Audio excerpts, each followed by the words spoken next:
Nestvandan uy qidiryaptimiz, siz uchun idealnisini ko'rsataman. Qani ketdi. Dizaynerskiy proyektdagi uyimizni bitta ko'rib baho berasizlar va kommentariyada fikringizni qoldiringlar. Qanaqa chiqibdi uyimiz? Podest tomonidan shundoq kirish yo'lagi ko'ryapsizlar. Stroyniy shkoflargacha, pilsoslargacha qo'yib qo'yganmiz. Bu yoq tomonimiz zalimiz bo'ladi. Ko'ryapsizlar, studiya versiya qilingan kuxnya bilan, ya'ni bitta qo'rilgan variant. O'rtoqlar bu yoq tomonda skriti xolodilniklargacha qo'yib qo'yilgan. Bu yerda esa idishda og'ib yuvadigan mashinasigacha bor.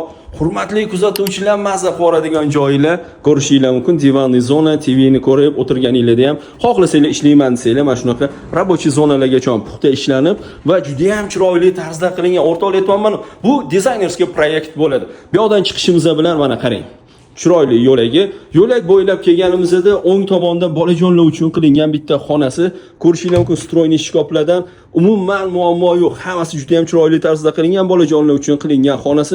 Bu yerda ham dars qilib o'tirishligi uchun alohida joy bor. Kitob javonlarigacha qilib qo'yilgan. Hamma narsa juda ham puxta ishlangan. Bu yoq tomonda esa odam rohatlanib, mazza qilib dam olishligi uchun juda ham chiroyli ishlangan yotoqxonasi.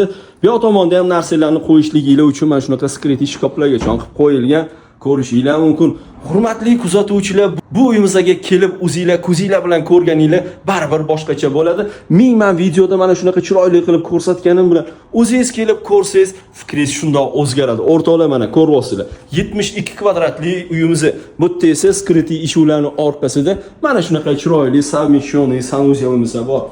Hurmatli kuzatuvchilar, 3 xonali 9-qavatda joylashgan jami 51 qavatli Nestvanni o'zida. Hurmatli kuzatuvchilar, 72 kvadrat bo'ladi.